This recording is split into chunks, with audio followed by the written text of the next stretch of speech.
junglers in, okay, their support is in, and they've finally shown if this is the Kow'Maw pickup, it is going to be not only a crazy aggressive jungler who will make a lot of plays and often steal some buffs and steal some gold, but they've said, yes, Nunu Kow'Maw is our bottom lane. It's late game. It's scary. Come at me, bro. And honestly, with Sona in this mix, I think this is pretty okay for TPA, honestly, because I think Sona's a good matchup against Nunu because she can poke at him from out of Ice Blast range. If they do grab, and the insta-lock there on Ezreal, this is the lane I expected to see. Sona Ezreal is very long range. It's a lot of poke, and there is no sustain here for M5 BenQ. Nunu and Kow'Maw here are going to be kind of left to absorb damage and have very few openings to counterattack back. Even if they do counterattack, even with Blood Boil and Ice Blast, I still think Essence Flux wins that matchup, and that Sona Ezreal are still going to win a 2-on-2 fight. So it's going to be on the junglers here, because the general gameplay here, I expect TPA's dual lane, if they 2-on-2 at all, to win that matchup.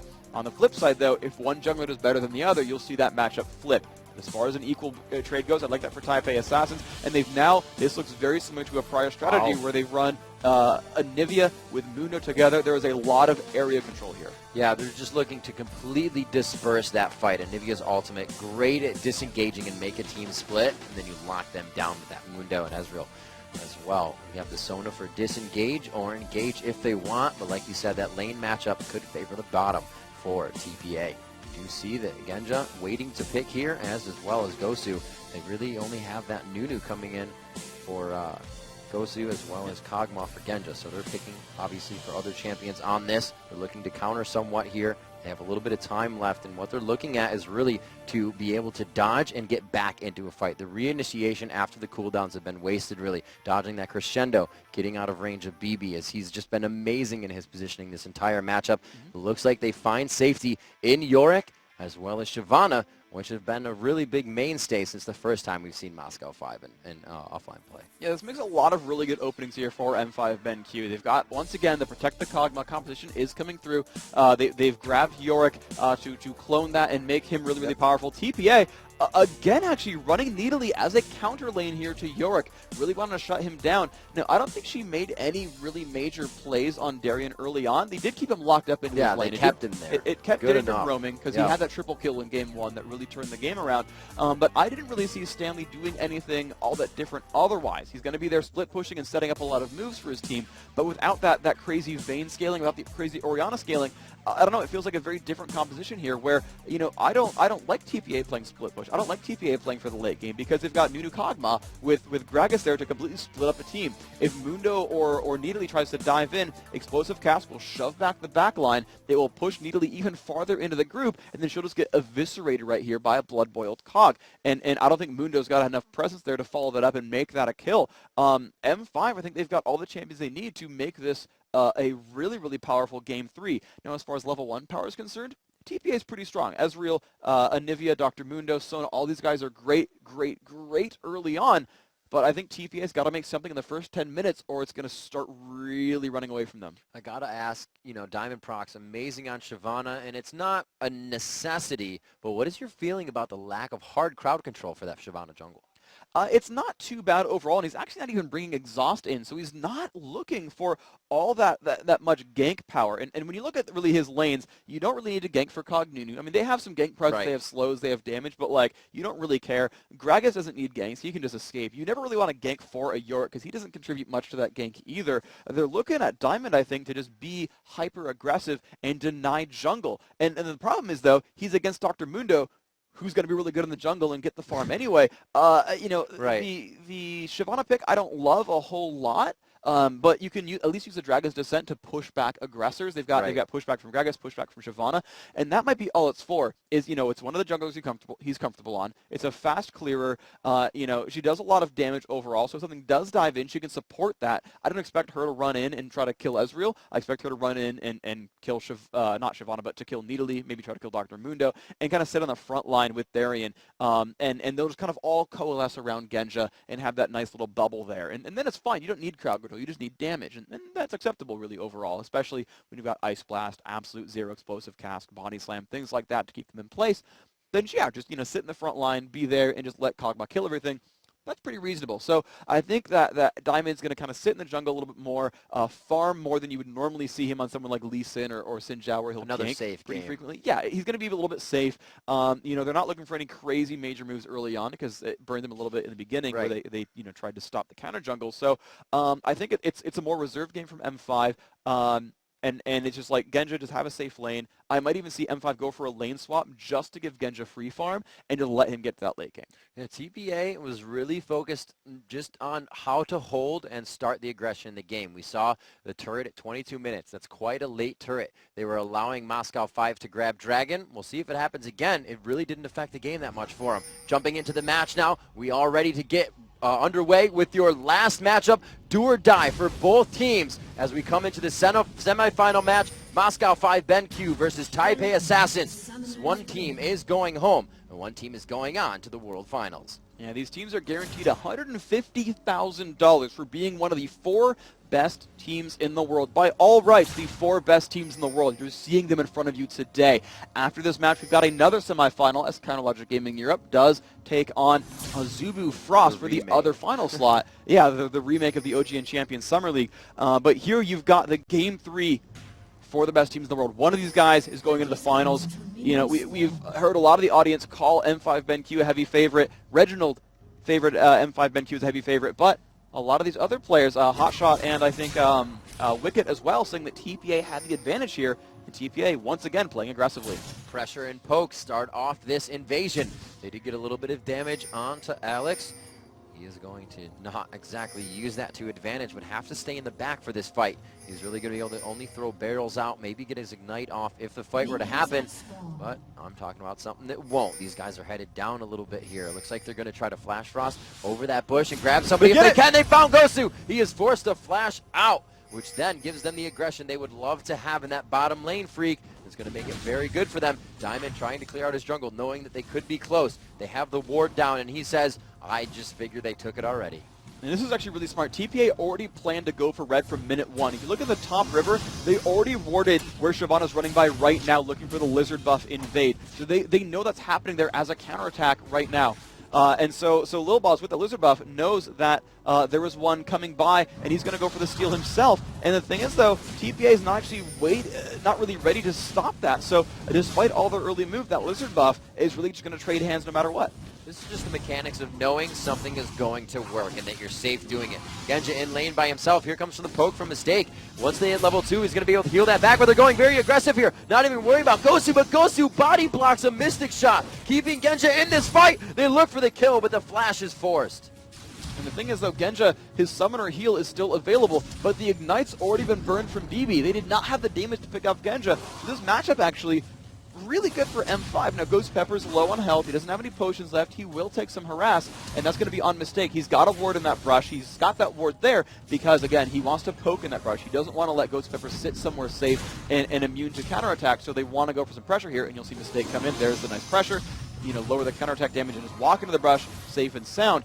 That's going to be nice. There's actually no wards here for Ghost Pepper. He opened with boots, which really hurt his lane control. This lane is going to be so hard for M5 because they've got no ward presence whatsoever. You're going to see so much poke come from TPA unless they make any major mistakes, and it'll be hard to capitalize because Ghost Pepper, his exhaust is down. There's not a lot of options here for M5 to counterattack. Oh, Diamond coming on the backside here. He gets the first bit of damage down. The Twin Bite hits. The Ignite is off. A beautiful Flash Frost from Anivia keeps them from following. And Lowballs will be forced back into his own jungle. He may be able to get some experience here, but you can see how Diamond Prox is using this to his advantage. He is just going through the jungle now, stealing what he can, knowing Little Balls cannot face him. This bottom lane pushing quite hard. Freak, you said it's going to be hard without wards, and even with the composition, Mistake wants to Q all day long. He's going to be doing damage to minions, and that wave is going to continue to push, making it even harder for them.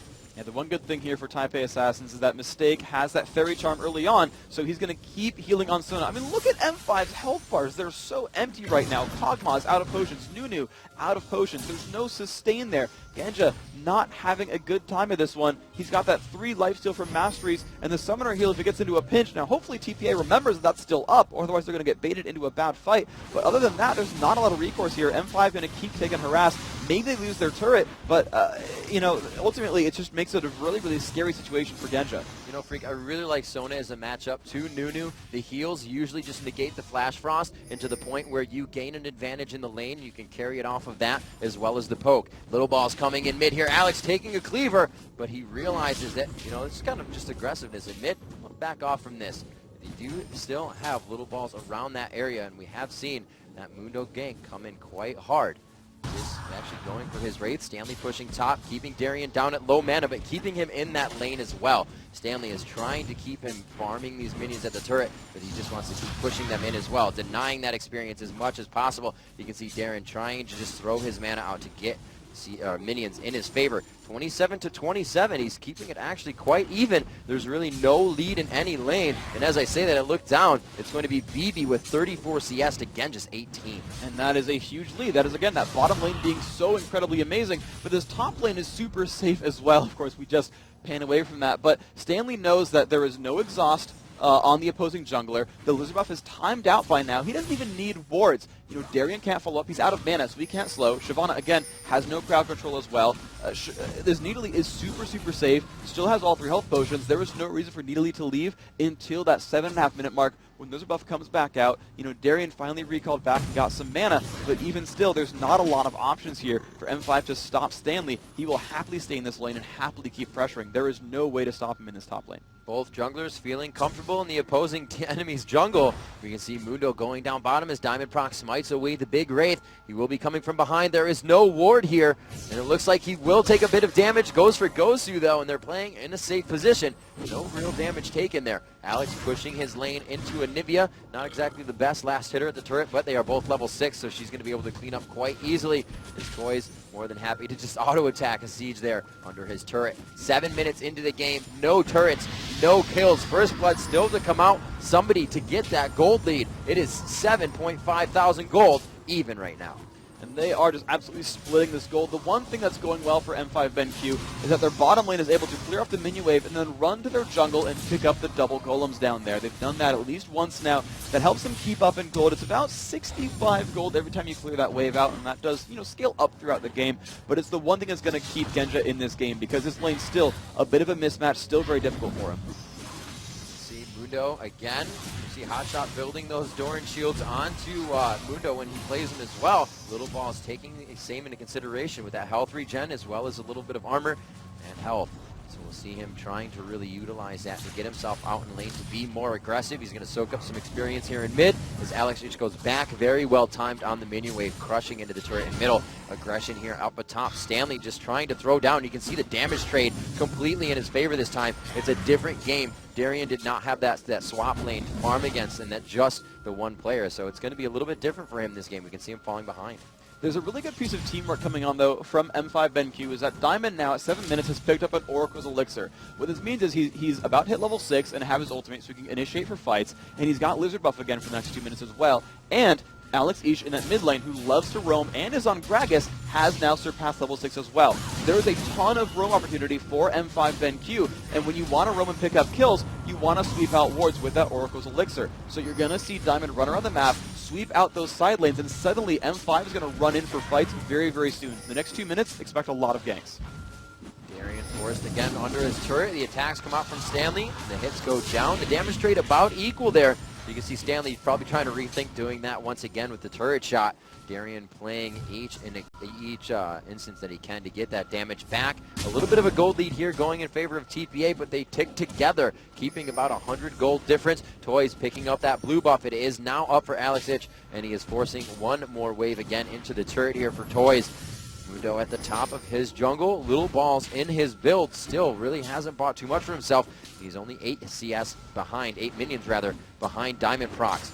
No real aggression from them in the lane streak, but you said once these buffs are distributed, the junglers find themselves, they're going to be aggressing. Here we see Toys getting damage done to him. A beautiful exploding cast coming from Alex, but he's just not able to get the kill down as the flash is forced. That was a really, really nice move. Every skill shot landed. Ignite used as well. The flash down for Toys is a pretty scary place to be in. Now, he's got some counterattack damage available with the Golem buff. You know, with his Ignite available, he should have a decent shot of this. but he was forced to recall, buy some new items. Alex, you know, we said that Toys needed to bring his A game and really be the big carry and shut down Alex, and that ended up being, you know, somewhat the case in Game 2. His Game 3, though, slightly in Alex Isha's favor on Gragas. That's a very, very big deal because their bottom lane's not in great shape. Their top lane, not amazing either for M5 and Q, and so they need some of that pressure to really come through that mid lane. They need him to show up and get some gold. Little Balls not knowing that Moscow 5 has been taking those golems, as you just said, and finds himself a little bit of damage. And here comes Alex and Diamond. They are going to come down behind the entire team. There are really no wards there, but once they get into this bush, they are going to be able to see them. Is it too late, though? Mistake does have the ulti. He chooses to use it. Bebe still with shift up, and they walk away from this one quite easily, Freak. And they needed that ultimate to come out early on. They could not have waited until Shyvana dove in. Now, Explosive Cask was down. I don't think they really counted that cooldown from Alex, but even still, just the pressure, you know, from Shyvana and just the damage output coming in, and possibly the body slam from Alex could have been enough. Toys not in the best place right now against Alex either. He'll land the stun, should be able to walk away from this one. Explosive Cask, though, up pretty soon. Great trade in damage. Alex knows he's winning, but he has to be careful. The minion wave coming up on him started to really trade that in Toys' favor. Little Balls just on the backside as well. Alex, however, playing a very aggressive mid on this Gragas right now. The blue buff on him continues to farm away. Diamond coming in. They go in on mistake, but he flashes out. A little bit of crowd control from the exhaust, but really, as we said before, no hard crowd control to lock these guys down. That was actually incredibly impressive, though. Both of them completely dodging those fights out and dealing a bunch of damage to Genja in the process, and Lil Balls waiting right there, actually still putting the pressure on. Now, the one thing that's gone really well for Diamond is that he has gone for the early Oracle. He's put a lot of wards in doing so. So he's put out a lot of pressure early on. But he's not put pressure on that top lane. Stanley, you know, I criticized that Nidalee counterpick. Turns out it's a really, really good counterpick. Rushing that Chalice gave him the mana regen he needed and the magic resist to actually out-trade Darien and keep the pressure on. And again, knowing that he's Nidalee, knowing that there's not a lot of pressure coming in from Shyvana, knowing that he's not the focus here, that M5 would leave Darien to his lane, allowed him to keep the pressure on and actually snowball his other lanes forward by killing off turrets. Once again, the Chalice into Spirit Visage coming up for Stanley. He's going for the same exact build. If it's not broke, don't fix it. 104 minion kills coming for Alex as he just continues to bolster that number coming into this. Freak, I really got to hand it to the junglers right now. Little Balls and Diamond playing very well. Whenever a gank comes down, they're there, counter ganking or initiating the gank. They have really been the ones that are keeping this game at 0-0. They're absolutely kind of making a lot of plays here. Alex, though, taking a bit of pain there. Oh my gosh, this is not good for Little Balls. That was a really great ultimate. Little Balls, I thought he was going to disperse them away, but he throws them under the turret. So he forced the ultimate there. We have heard Reginald say you can use the Gragas ulti quite a bit, so it's not too bad that he has it down. And you can still see that he's playing aggressive. Yeah, so yeah, these junglers are trying to put pressure on the map overall. You know, show up to ganks when they're available, but they've been counter ganking so well that no one's been able to really put the pressure on. And this is M5 playing so intelligently because basically TPA counterpicked every single lane. They saw Yorick come out early and counterpicked with Nidalee. They saw the duo lane come out with Kow'Maw and Nunu, and they counterpicked their Sona Ezreal. They saw Gragas come out. They counterpicked with Anivia. I think with the exception of the jungle, every single one of TPA's lanes was basically picked second and reacted every single pick. And they've tried to build themselves counter lanes in every single situation. M5, despite having a late game composition, are actually surviving this early mid game very, very well. With the exception of that early turret kill, there's been no major advantage. M5 will still scale throughout this game. They've still got a really great team composition at the end of the day. And, you know, this looks a lot like Counter Logic Gaming Europe versus Team WE, where that late game just gets scarier and scarier. There was a Nunu Kow'Maw. That is the epitome of a late game team. There needs to be some more pressure here from TPA. Just look at this lane from Stanley up top. He has so much more confidence this game. I said if it's not broken, don't fix it. He plays Nidalee versus Yorick again. You can see him taking some damage here, trying to jump past, get some minions in his favor during this fight, but he's going to be forced out of this one. However, he took that turret down way earlier than last game, at least 10 minutes before that, knowing he would win his lane definitively, pushing Darien in. There's going to be a lot quicker roam now, a 2,000 gold lead coming from TPA, and they're going to be able to control the map just as they did last time. So that play from Stanley is just huge this game. And you think Lil Balls finally now picking up his his own oracles on Dr. Mundo, finished the Heart of Gold, allowed him, said, okay, I've got the gold income now from that Heart of Gold. I can start moving around and doing more things on the map. But you're seeing differing builds come through here, right? You're seeing a Wriggles Lantern be the focus here for Diamond. He's going to move in and try to put a lot of pressure on the map. And here comes a gank at the bottom lane. Diamond getting hit off from Freak. We said it before. The jungler is always there at the perfect time, stopping these ganks from happening or going in anybody's favor. They finally do drop the second turret of the match here. No, they're forced off. Almost getting it. Great job by Genji to just focus down on those minions, but they do have that turret prepped for a kill. Alex Each looks like he's grabbing Wraiths and may head down for an assistance here, but they have to know that a lot of time has been taken, so what do they consider to be something that's worth their time right now? Genji's baiting out because he's got a bunch of teammates coming in. Darian flanking around the back. This is going to be bad. This is going to be big, and there is Darian. They did spend enough time down bottom taking out BB. Nice move overall. You're going to see now. They get map control for it too, of course. They've got the oracles. They've got all that pressure. Stanley will trade for a turret, and actually, this is a really good turret to trade for. It is very hard to kill secondary turrets here, so this is actually, I think, an advantageous trade overall for TPA. Freak just looks like one of those games that bottom lane will soon be forgot about with all the focus top. That Baron's going to be next. They get a kill, or they get Dragon rather. Beautiful steal there, looking for the kill. Baby is still down. Goes to Pepper with a sliver of health. Looking top as Alex Ish tries to hold off Stanley. Toys here on the chase, throws down the wall, just missing out. Diamond, the ultimate passing in front of him as well. Moscow 5 walks away from this one, but Toys on Anivia grabbing Dragon. This is actually really good. Stanley chasing this one down. Must force that flash. Alex just dodging those attacks. If any basic attack had landed, that Lucifer buff would have been enough to chase that one down. Alex was out of mana, and that's really the great thing about Nidalee is she can fight tooth and nail for a while. Everyone can get low on health and low on mana, and then she's like, well, great, Cougar form costs no mana. I'm going to assassinate you. Thank you very much. Really good situation there. And with that Dragon Steel in there as well, they've actually pushed themselves very, very far ahead. That's normally really the skill there for Diamond. And I think there was some coordination there, TPA saying, you know what? Yeah, our smite, we're not going to kill it, but Anivia can last hit it. We'll smite early and make that happen. Who's who has the most gold? Anivia, 5,600 for Toys, and right behind him is actually going to be BB. These guys are carrying the game. 49,000 for Alex Each, or 4,900 I should say. He hasn't even hit 5,000 yet, so you can see that money domination for TPA Assassins is really what keeps them winning these fights. Now we do have that first blood coming in for Darian, but it's going to be that money that really helps TPA in these fights as they get together as a team. We've seen Moscow 5 has very strong mechanics, but TPA Assassins is finding a way through that, and they're really taking these fights in their favor. The Dragon Steel helped them a lot with the control of gold. They have 3 turrets down on the map. Freak. The entry of the jungle becomes so much more heavy for them now. They're able to just initiate so much more. Stanley getting himself in a pretty sticky situation here as he makes his way into the bush, dodges the Flash Frost, or Ice Blast I should say, and they make it out for the teleport. So really, TPA just continuously pressuring the aggression until they find a fight they want. This is really exactly what is happening here, because M5, they know M5 does not want to fight yet. They know that they've, just like Reginald said, picked that early game dominant team. Even though they didn't start out 3-1 like last time, but they're actually starting to win their lanes. We're seeing 156 to 120 at the top lane, 180 to 170, actually pretty much a wash in the middle, but the big difference is 150 to 110 at that bottom lane. You're seeing a Bloodthirster Phage versus just a Zeal among the AD carries. So you're absolutely seeing TPA with a big advantage early on. They know that the fight is not there for M5, that they are just happy to, M5 actually must really sit in the back and defend, and so they're turning that advantage into turret. A very fortunate Dragon Steel, to be fair. That was very close. That was neck and neck, but they're going to keep that pressure on. They're going to let Stanley overextend just a little bit because he knows there's not a lot of damage yet here on the other team, and they're going to let him kind of move in and really go for pressure here, trying to turn these around, get more turret advantages, because then, as Hotshot I think said, where you've got to accrue enough of a gold lead early on, right, that when it comes to late game, you're still on equal footing, because hey, if you're richer, you've got items. Who cares what your champion is? Forced out of the fight there. TPA Assassins continuing to keep the aggression on as they are now in the jungle trying to get the smite out, and they do grab it. You see that going to BB, so that's going to be very effective for him in these upcoming fights.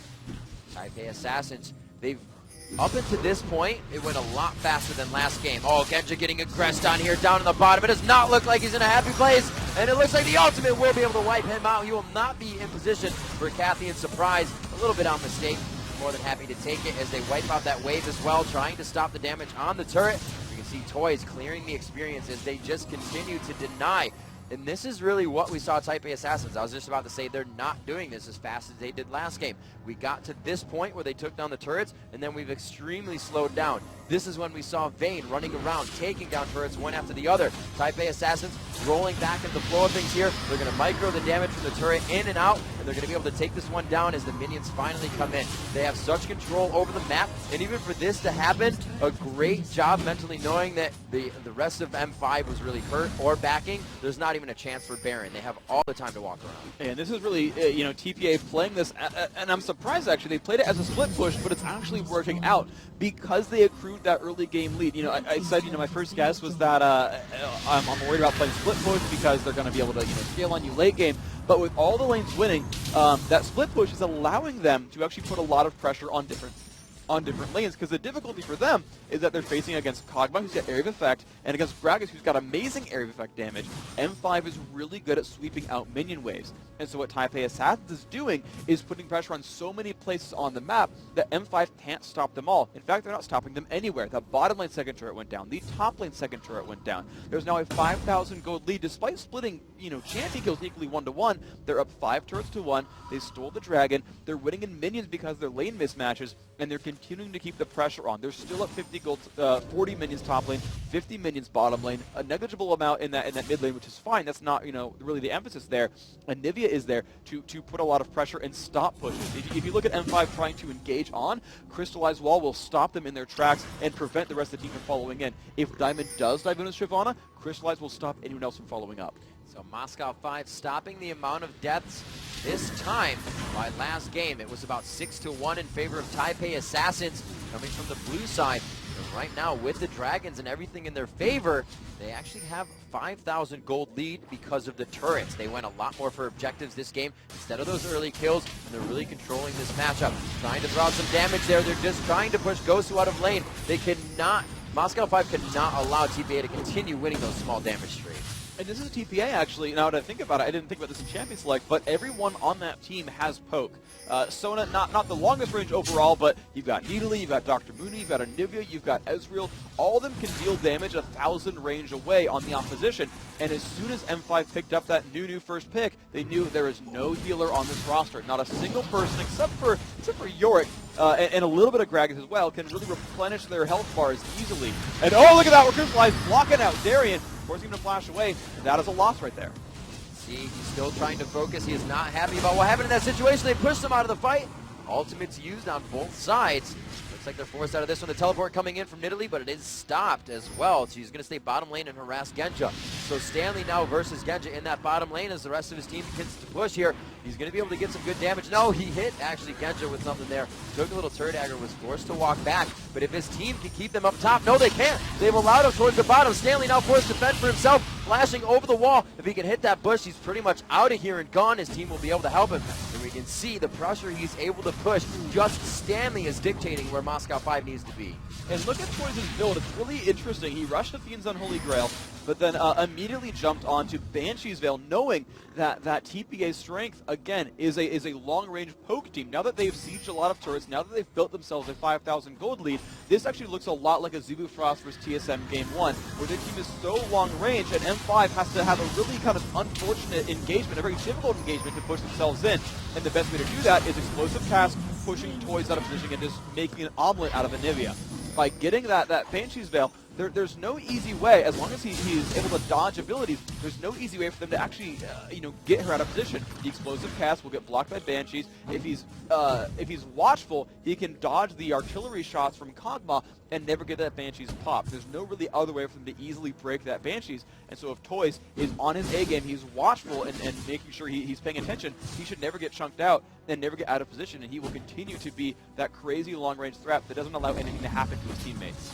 So both teams have considerably slowed down now. It's still 1-1. There's a lot of caution being played here throughout this semifinal matchup, as it is do or die for League of Legends Season 2. These teams trying to get themselves a ticket here to the World Finals to vie for that $2 million prize pool. At 24 minutes into the game, TPA has a slight gold lead, but at the 1-1 on kills, these team fights really have not had true definition in them. Both teams have kind of been spread out during the fights. You've had somebody pushing bottom. Genshin wasn't the last one with Stanley, and then they were forced to go bottom. We see how tanky Stanley is, though. Darian played a huge role in the first game where we saw him get Triforce Guardian Angels. They're not up to that point yet, so they can't be that tanky front line that they are required. The crowd control will not lock people in there for them. And Freak, like you said, the poke strat from TPA Assassins has obviously just crushed down the turrets of Moscow 5. They're now forced to defend this, really putting vision in their own jungle, trying to defend and catch somebody off guard on a team that is very, very mobile.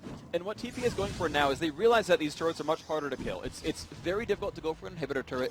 Their split push got the pressure and killed the top and bottom middle turrets there. Let's go down to the inhibitors there. This mid lane is the only easily accessed turret left, but like we just talked about, M5's lineup specifically with Kow'Maw and Gragas are very good at stopping pushes. So M5 are looking to sweep wards, or not M5 rather, but TPA are looking to sweep wards and bait M5 into an unfavorable battle.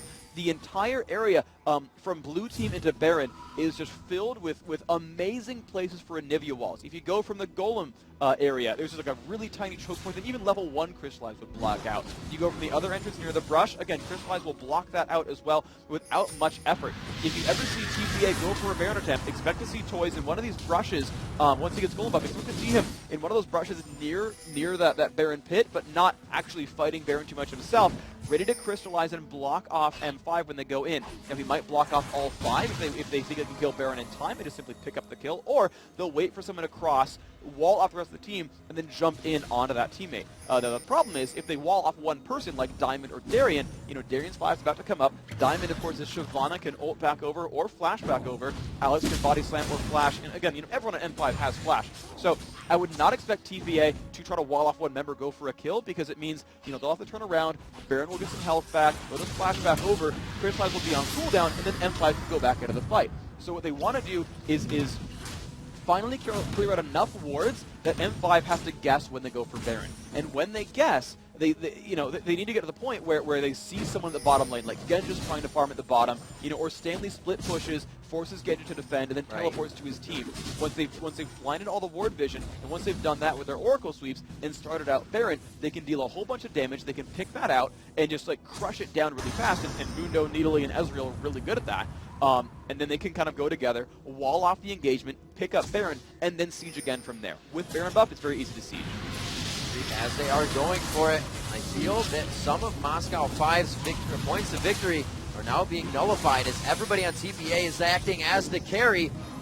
Very nice barrel coming in from Alex. A lot of damage being taken off there, and that is something that is considerable in a fight, especially on BB. If you can separate him from Mistake, there is not much peel that will stop the fight from happening. Stanley off on the side, but can get to the fight very quickly. True Shot Barrage going out. Looks like the blue buff actually goes to Toys on that one. Again, stealing a buff for himself. Actually stole Dragon last time. The initiation goes down. This is the damage that they needed. They are able to get a good amount down. They do drop 1 for 1 right now. BB finds himself on the ground. The focus on Stanley, but it is the escape artist Nidalee to flash out alive, and they're only able to grab 2 for Gosu. A huge fight for Moscow 5. And that was an unfortunate initiation. TPA burned all of their cooldowns on Ngozi Pepper, but they were all grouped together. They were just touching each other, holding hands, and getting just crushed down by Absolute Zero, getting crushed down by Shyvana's initiation, and the barrels coming out from Alex Ish. That was the exact fight they needed, killing out the AD carry. M5 now has map control, and they're going to immediately jump for the biggest thing they can. They've got to risk it here. They're going for Baron.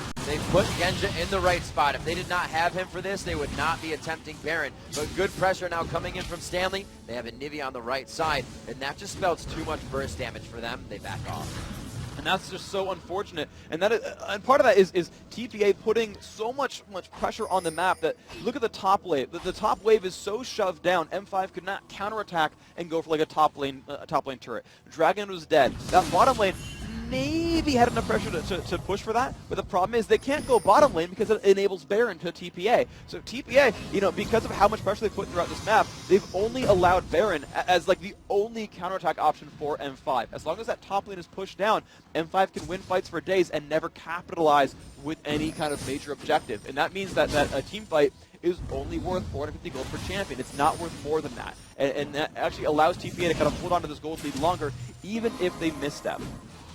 Really just super safe play around Baron. You see Stanley putting down the bushwhacks, acting as semi-wards. Obviously, the team has to walk through them. They start to clear out the Baron pit, and they go to force the fight again. They may have waited a little too long as they were pushing away Moscow 5 there during that portion of time when they were back to base. There it is, the crescendo going off, missing the entire team. Stanley all by himself, forcing Gosu out of the fight. He won't even be assisted. And it is going to be huge damage onto Toys. Diamond now forced out. You can see the area of effect coming from that Anivia ultimate has completely spread out Moscow 5's team. They're all forced to get kills now. The mobility of this team, however, allows them to catch up in these ganks. You can see just how spread out. Genja had to go to the left. We saw them going to the right.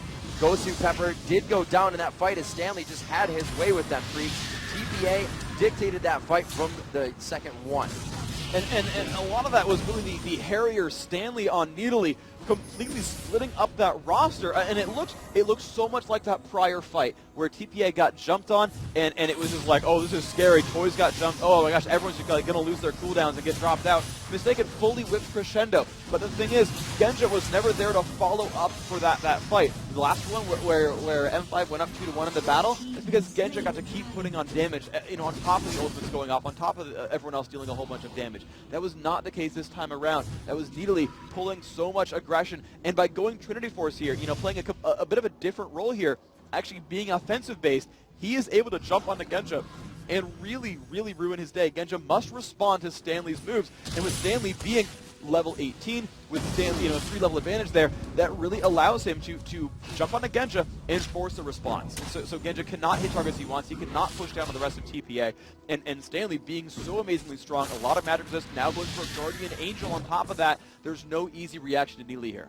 They are really shutting down Genja this matchup. He is already out of the base. Don't think he has too much money under his belt, and he's actually going against Triforce, Bloodthirster, as well as a little bit of damage mitigation. I think we're going to see maybe a Quicksilver Sash. I'm not sure. That Negatron Cloak is out on Ezreal, but you can just see 10,000 gold to 7,600 gold. He hasn't even finished the Infinity Edge yet. He does have a Phantom Dancer, but with 31 minutes into the game, you really need to see a lot more pressure coming from your AD carries.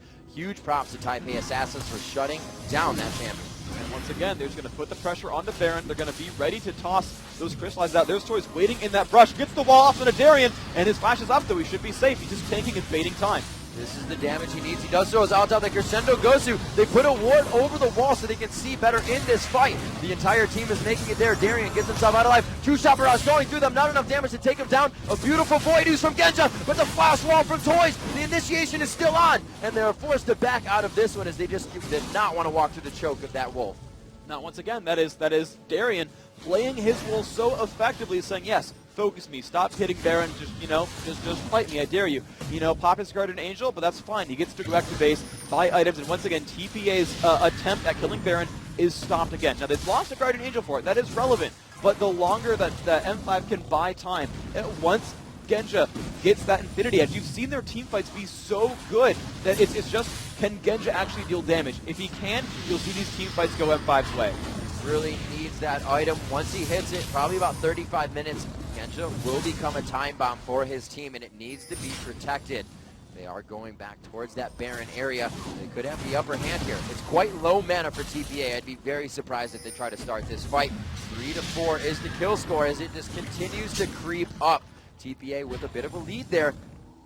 They're looking at an 8,000 gold lead overall with 4 turrets in their favor. This giving them the map control. You can see Nidalee going down bottom. That teleport is up, however, Freak. They're going to be able to play this one very cautiously. They're going to go back, make sure they leave a few that can still poke at Baron. We're going to have BB there. They obviously don't want to leave this one up, but they have to realize they have the oracles. They're like, they can't even see us backing. We're perfectly fine to do this. TPA is just really playing the clock in their favor right now.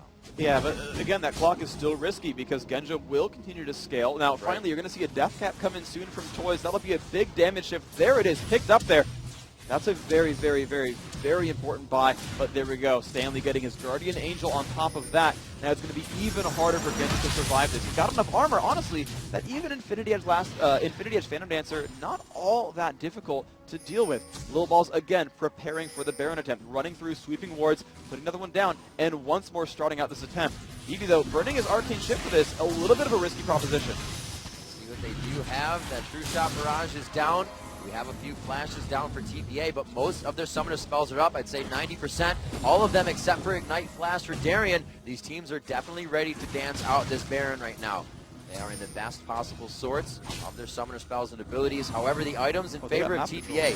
So it's really going to have to focus this fight perfectly. Darien getting locked up. He took a little bit of damage. That's going to be a tower for TPA as they solidified their advantage a little bit more. We're going to start pushing all of these waves down. You can see the pings going back. They're saying, let's make sure none of the buffs are there. Let's deny everything we can in their camps and only give them the small waves that are coming in. And that's the thing that's going to hurt Genja as well. He doesn't have a lane to farm. He's only picking up minions every so often with his team clearing these waves. So he's not going to get that Infinity Edge super soon. An aggressive move in, and there's the crescendo. That's going to be big damage. Darien will go down. The ultimate was used previously. No, actually he has it back up in time. So they will have some time to create some disruption here. Alex Ish does not like it though. Flat or exhausted out quite quickly. His damage does nothing as he waits for cooldowns. He does not want his Guardian Angel to go down in vain. You're going to see that fight forced out. He does have the red and the Fates proc going on him. Alex Ish will go down. They're going to focus that Guardian Angel. We see very low health on Toys as well. He's forced to go back into the fight. The portion of it, they know they're going to win. Stanley still giving 0 S's. He just fights in a 2v1 situation. 35 minutes into the game. TPA completely dictating this entire fight. We have 2 down for Moscow 5. Then Q. Stanley just jumping right out of absolute zero as Q-Top Barrage hits. And you can see they're keeping them from backing. Stanley is allowing this Baron to go completely uncontested. And that's going to be the exact right answer here. They had the Baron dance earlier, getting that turret kill, and then finally got themselves into the battle they wanted. They just split up M5 completely. Baron is theirs, 53 to 41,000 gold. This is looking so good for the TPA Assassins. They've just been strangleholding the map the entire time. Not a single major mistake. With one bad team fight, but M5 couldn't capitalize. That team fight just didn't go anywhere, even when M5 got control, because they had minions where they wanted them. There was no counterattack available. It was only a 300 gold swing, and they were back on it. And you saw just all the moves that were being made. Stanley putting the pressure on the bottom lane, teleporting in when the team fight mattered.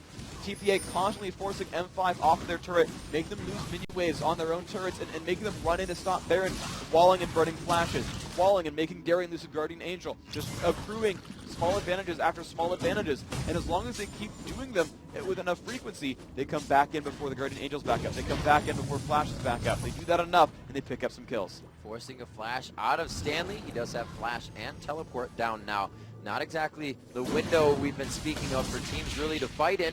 They do have to get that Infinity Edge. Finally now onto Genja. 36 minutes in. Genja very pushed back throughout this entire game. Has done well for himself. However, he's only going to be about, he's just 60 minions down on BB. BB's had free reign over the map, and like I said, with the lanes being pushed, they don't have much to farm singly, so Genja's been forced to find what he can in and out of Gragas barrels from Alex Hitch. And that's really not trying to hurt each other, really doing that on purpose, but it is going to hurt in general as they come into these fights. BB so far ahead right now, Freak. This Baron buff could cause that tower to go down. This is do or die right now for M5. There's no teleport on Stanley. He's only a half lane away, but they did poke off the Banshee's Veil from Anivia. You can see that ticking down on the bottom right of your screen. It's about halfway down. That's really their time to go in. They need to get Toys out in the fight. Oh, very nice stop there. Kenja on the right side. They get that. Oh, Little Ball's going down instantly as he gets caught out. They take down Mistake. They have the initiation on this fight, but they choose to halt on it, push out their lanes, and figure out where they can go from here. So much damage being dealt, and you just saw the explosive cast forcing that fight to go the way they wanted. Lil Ball's just not tanky enough to withstand all of that pressure. But again, there was no counterattack available for M5 BenQ. In fact, TPA will even get the Dragon for themselves despite losing 2 for nothing. They're even going to try for this Golem right here that, again, yes, losing 2 kills is a gold swing. It's about 750 gold, actually more like 800 gold for getting that kill taken away, but it's still not that big of a deal. They've still got map control, and they're still ready to put the advantage on. But now we're getting to that point where gold matters less and less. That late game finally starting to happen. M5 channeling their fellow continent CLG EU into their gameplay and forcing themselves into that late game.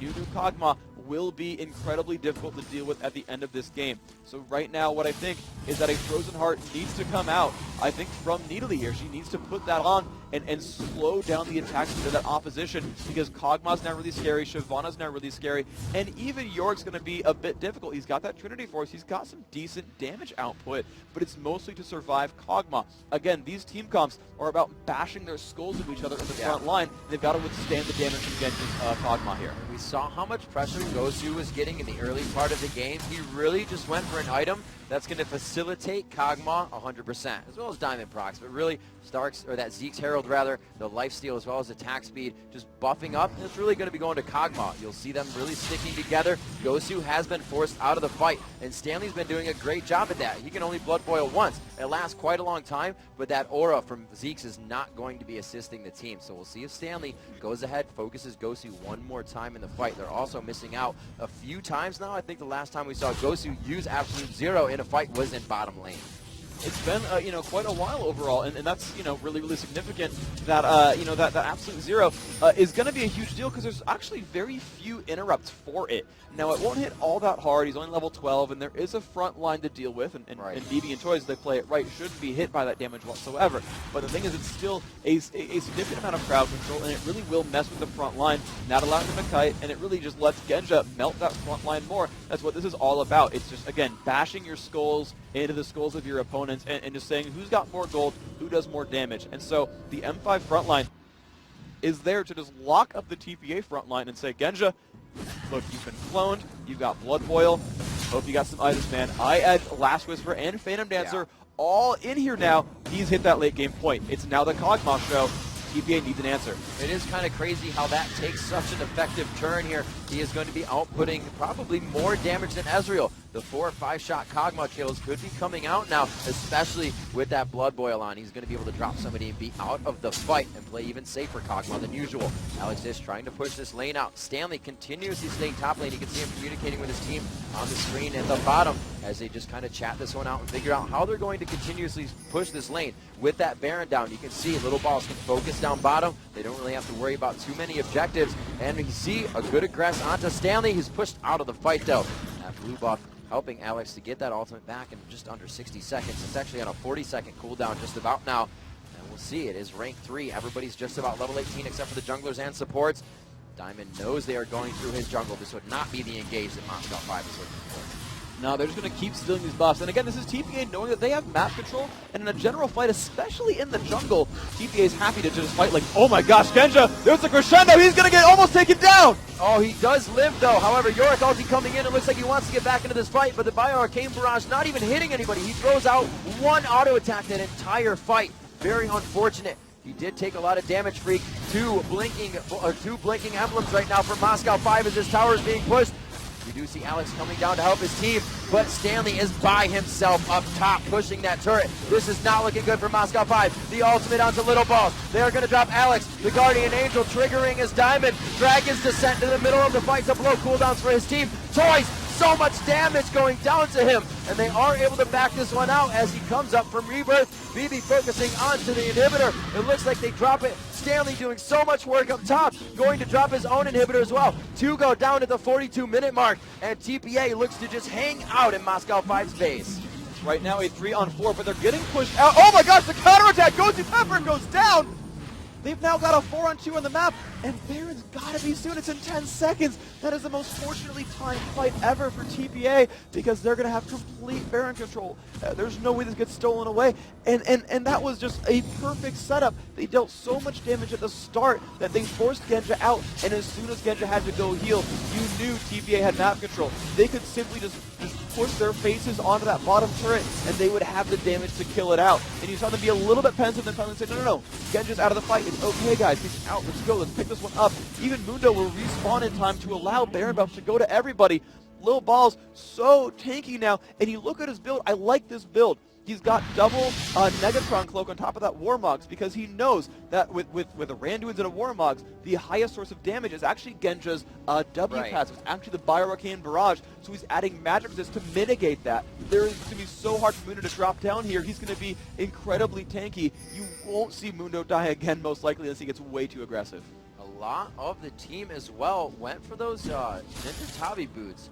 They're looking for the damage from Ezreal, but that's not going to be helping anymore. There's crowd control that they're getting locked up with that is allowing these fights to continuously happen. Stanley teleporting in, so we're not going to see some kind of cheeky backdoor strat. They're all going for the same lane. They're all going to be, not same lane rather, but they're not going to be jumping lanes. They're going to pick that lane and pressure it down. Looks like mid is going to be the first choice with Little Balls in the option to run towards top with his teammate BB. They're gathering together now in front of this turret. The attack speed from Essence Flux is out for both Little Balls. There goes the exploding cast. Looks like they will initiate this fight on. The turret goes down. Darian gets caught out. He can't even ultimate the crescendo, stopping them from using the abilities. Diamond Prox goes down. The inhibitor is open. The double kill comes out. Moscow 5 looking very grim right now. TPA Assassins look to take down the last Nexus turret, and they will drop Moscow 5 from the League of Legends Championship playoffs. And would you look at that, the cheers, the yells, and the look of relief all mixed at the same time on their faces.